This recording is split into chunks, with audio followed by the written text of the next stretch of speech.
నాకింత అద్భుతమైన అవకాశం కార్యకర్తలందరికీ పేరు పేరున హృదయపూర్వక ధన్యవాదాలు తెలుపుకుంటూ నాకు ఆనాడు బాగా గుర్తుంది.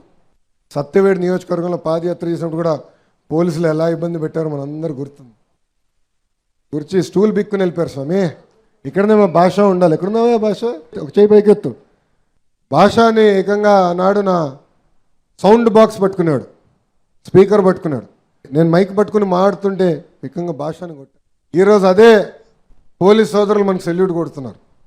అదే ప్రజాస్వామ్యం గొప్పతనం. సెల్యూట్ కడుతున్నారని మాయలో పడకూడదండి, అది గుర్తుపెట్టుకోవాలి.